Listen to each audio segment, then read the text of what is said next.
This is an introductory lecture to computer-assisted legal research for PLA 1730. To introduce the topic, we're going to cover these points. And this presentation is based on several sources, including our course textbook. These topics are the ones we're going to cover.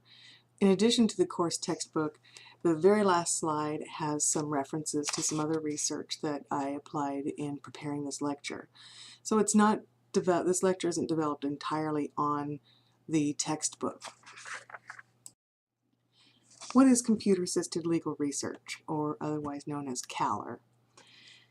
Computer-assisted legal research is a method for conducting legal research using computers, smartphones, other electronic devices, to access databases of information using research software or the internet. Technology offers legal researchers a great alternative to the traditional print law library, and especially in locating things like statutes, case law, administrative regulations, secondary sources, and legal reference materials. These sources of law we'll talk more about in this class. Again, this is an introduction to set a foundation to help you understand. The internet has also made a big, really huge impact on the practice of law and in the way legal research is performed. The impact of the internet has been significant on the practice of law and in the way that legal research is performed. The shift from books to electronic research has been beneficial to small firms and solo practitioners who have neither the budget nor the space to house an extensive print library.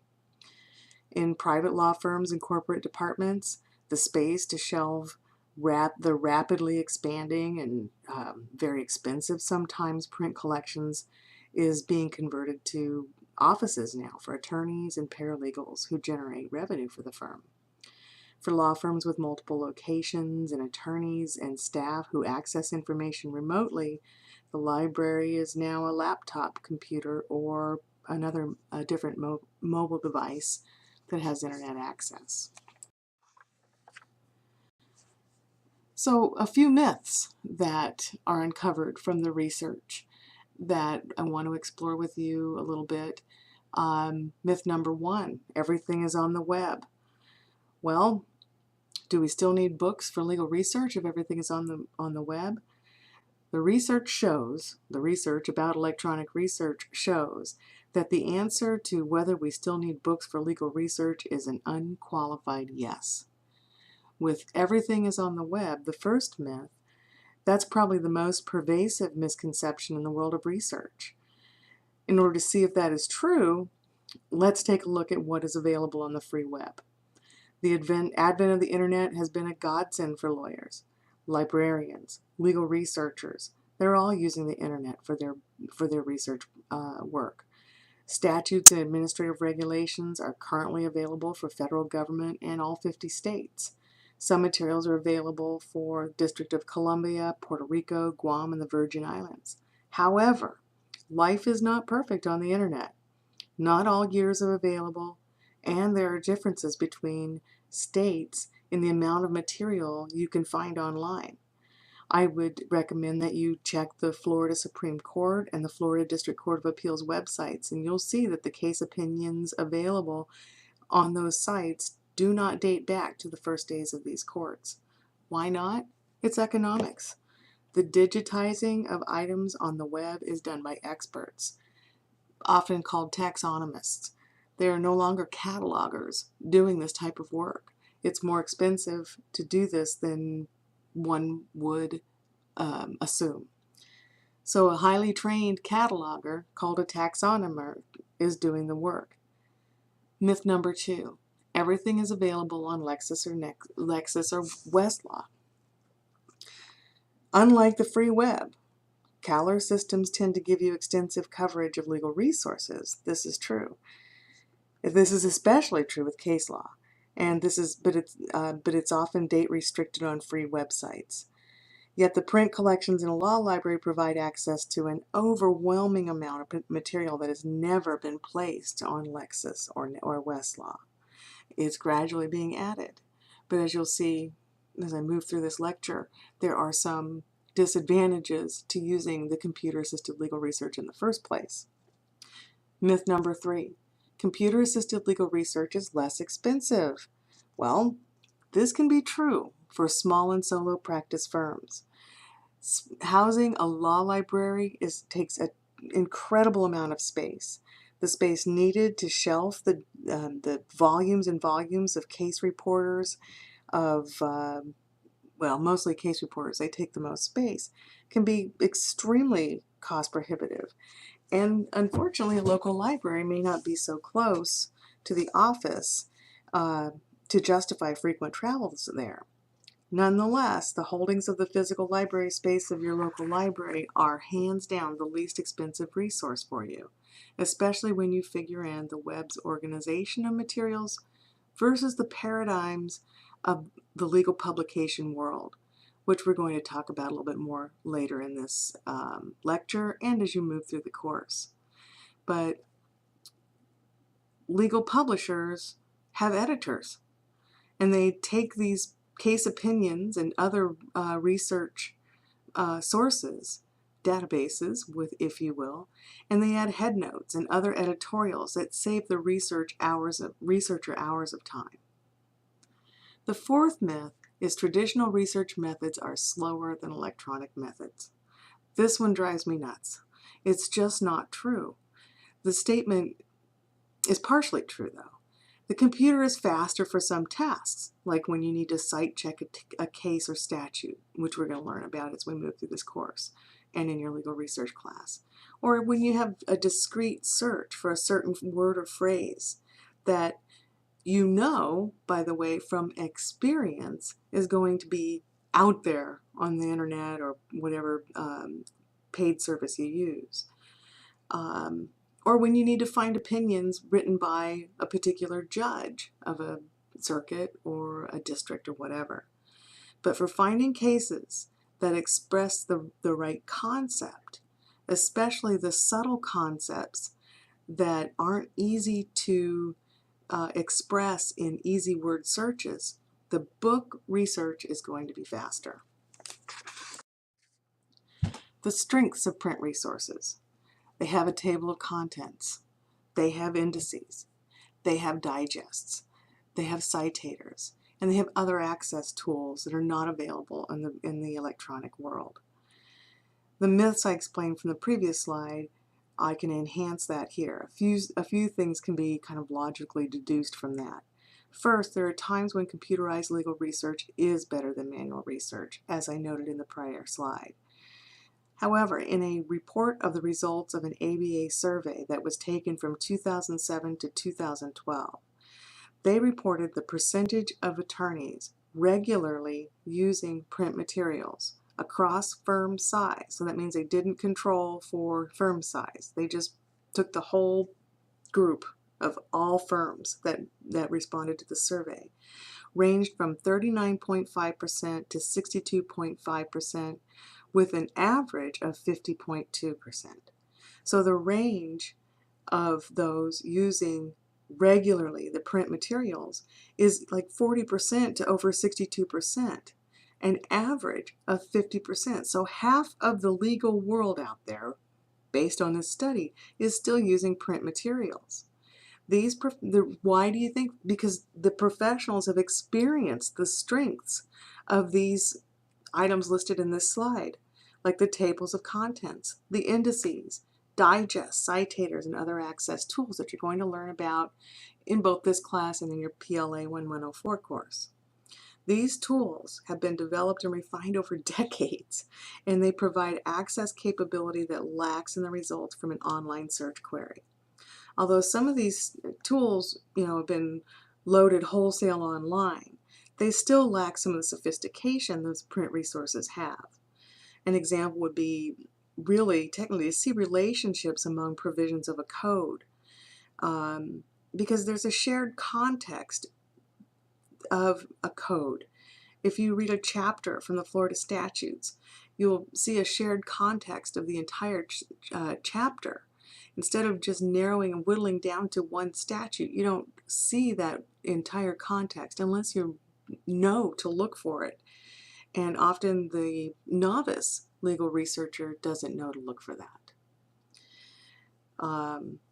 So the context of the field of practice is more readily noticed when you're using the print resources. Why? Because you're looking at more. You're looking at more. Electronic research will take you right to a point of information or law, whatever you want to call it, and you stop. And electronic researchers who don't know how to use or don't use the print resources or don't know how to use electronic resources well, stop there and forget to look at the entire context. Context, context, context. I use the term a lot in this course in legal research and writing. It's very important to recognize that one legal point, one legal source, a couple of sentences is not enough to take you into the contextual realm of the problem that you're helping to solve.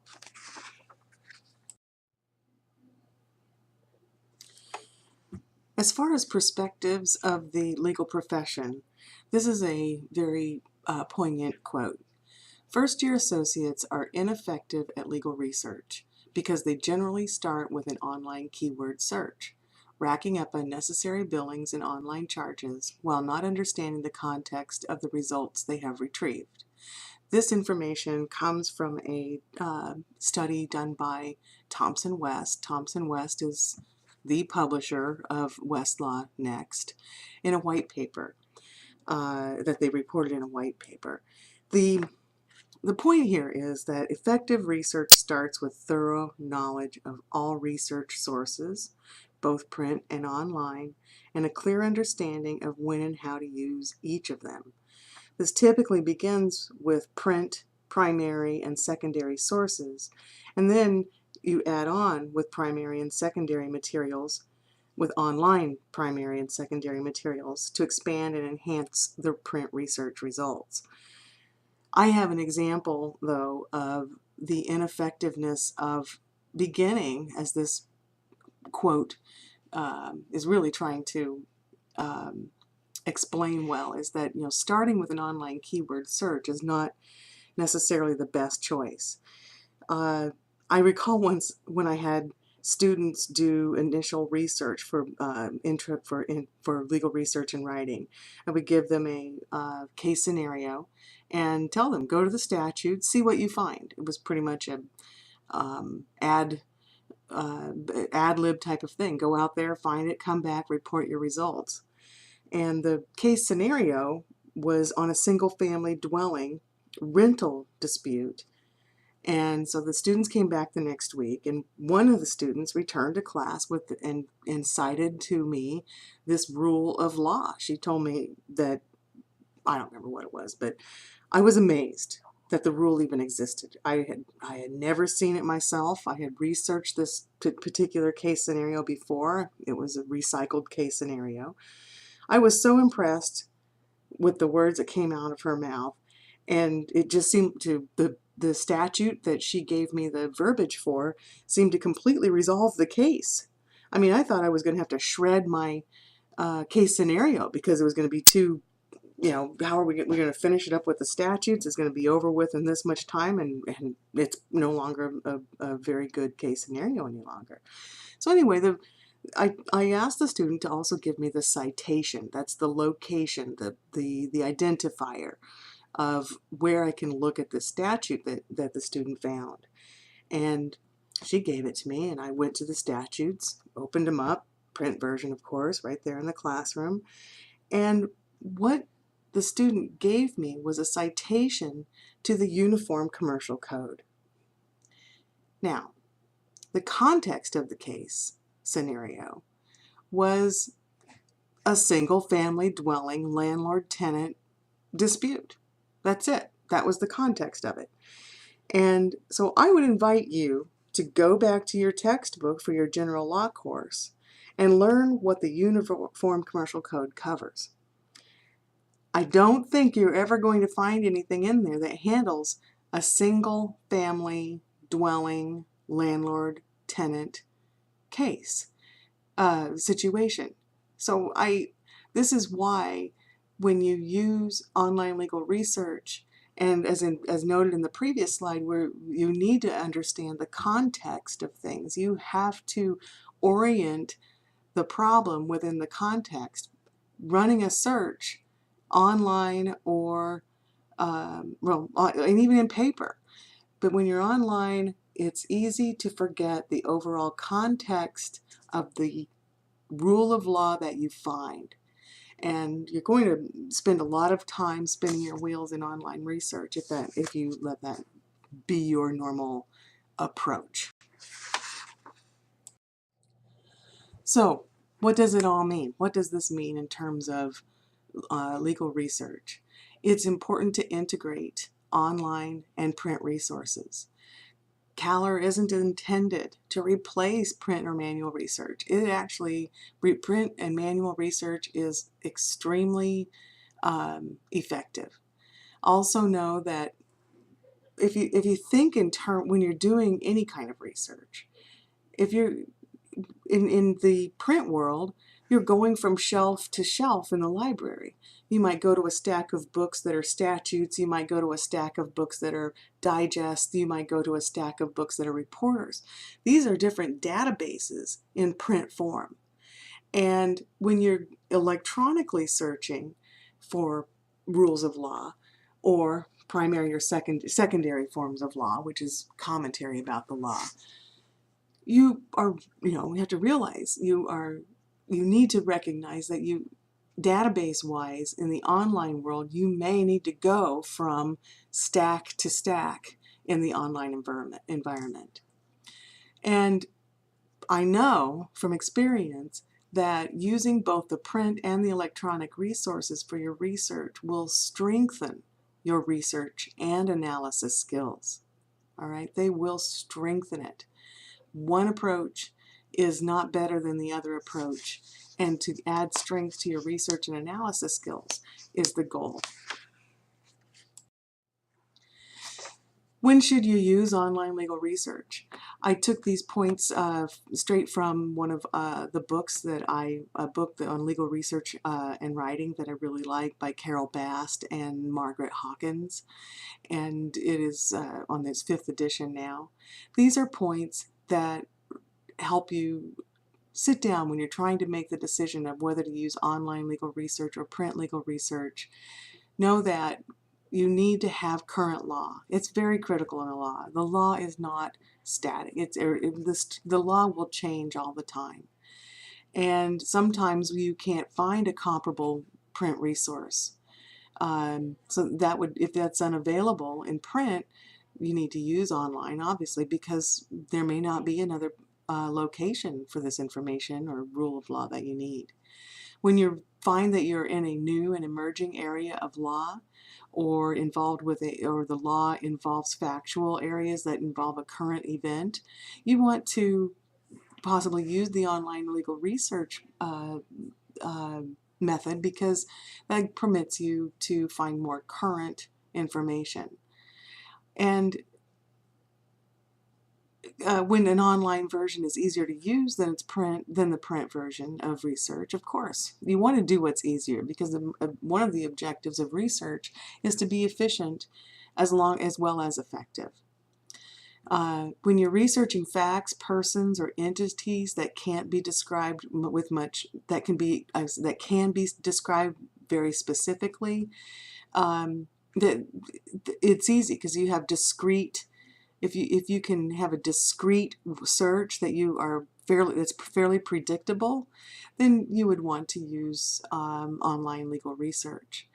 And when you have a narrow time limit to retrieve the information, of course, online legal research may, from time to time, be a faster way to go about it, especially when you're dealing with the idea of with like the point on bullet point number 3, where you are going into a new and emerging area of law. You're going to save time. And the final thing, the final point on this slide is site checking. Site checking is where you check to make sure that the law that you're wanting to apply to your legal problem, to your factual circumstances, is current. And site checking, there is no faster way than to do it online. So once you learn how to site check a case or a statute or an administrative decision to learn about whether it is a current or if there are any changes to it, then online legal research is fast and effective and extremely easy. It's it's just the best way to go for site checking. You'll learn more about that in the courses. All of these points you're going to be more familiarized with as we move along through this course and through your legal research and writing course. When should you use the manual research? Well, here are some points from the same book I just noted.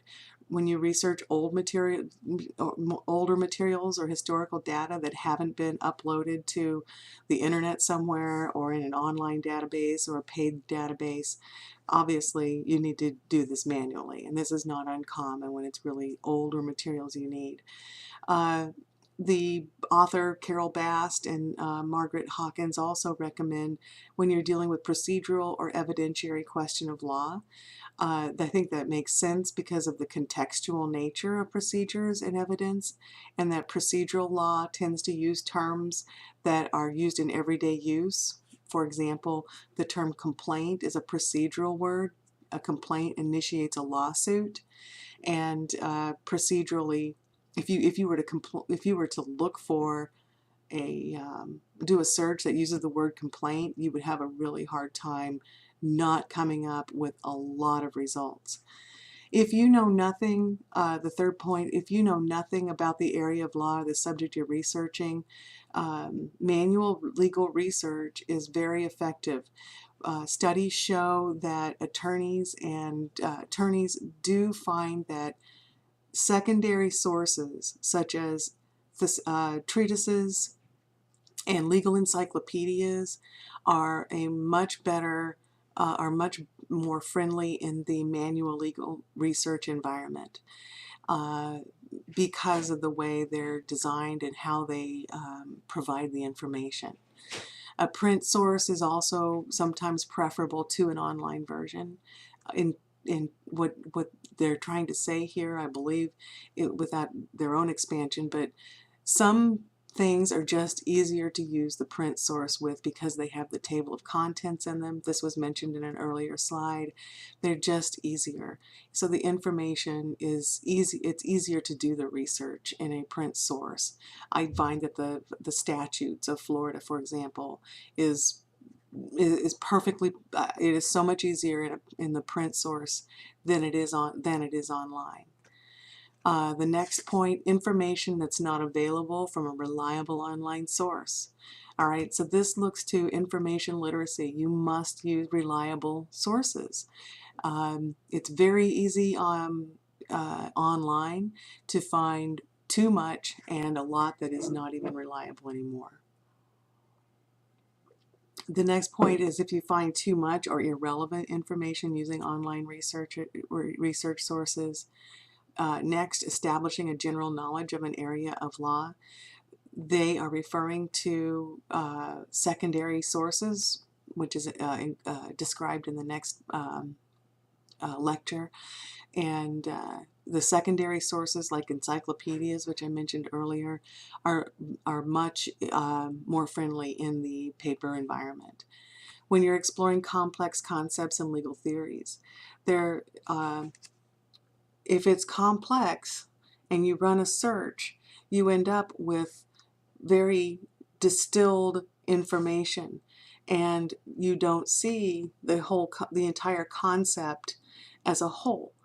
For example, a case is found by the machine and it says thus and so, but it is hard to read above and below. You can do that, but you have to remember that the little small pieces of information that come at you in an initial search are not as valuable as the whole picture. So again, this kind of goes into context and the relationship of areas of law in practice, business, or the practice of family law, etc. It can be too complex to look at the idea or the rule of law from just one snippet without expanding outwardly a larger picture. Finally, when the search terms are too common or ambiguous, have alternate meanings, remember the example I gave you in the earlier bullet point where I mentioned the word complaint. That means too much. It can be found in too many different scopes. Just, the customer complained, or the customer filed a complaint, for example, and meaning that maybe within a store or within a business, a customer was upset and made a complaint, versus a complaint was filed with the Middle District of Florida, Tampa Division, and that's a procedural, legal procedural issue. If you have too many synonyms, and part of your initial research that you're going to be finding out more about is going to be that you're going to have look for synonyms when you're trying to narrow your online search. So the post-filtering, the post-search filtering that you're going to learn about more in Chapter 4 and Chapter 5, and Chapter 3 and 4 mostly, is going to give you an opportunity. If these terms are too common, or you have too many alternate meanings or synonyms, get to the books. Go to the books. You will be able to distill that by your findings by looking at things like the table of contents. So a quick ethics checkpoint. All right. Due to computer dependence, law graduates often lack research skills. This is real world data from a survey done by the American Bar Association. The computer is ill-suited for finding concepts. Concepts is what it's saying. It's great for finding discrete words of specific cases, but that in and of itself is just data collection. The computer simply looks for certain combinations of zeros and ones. That's what the computer does. The law, however, is not a series of calculating machines where definitions and answers come tumbling out when the right levers are pushed and the right buttons are pushed as well. Because the law is very concept oriented, and concepts are best founded in sources that are categorized, Categorizing so far is a human task. Computers do not categorize. That is, artificial intelligence is not set to categorize.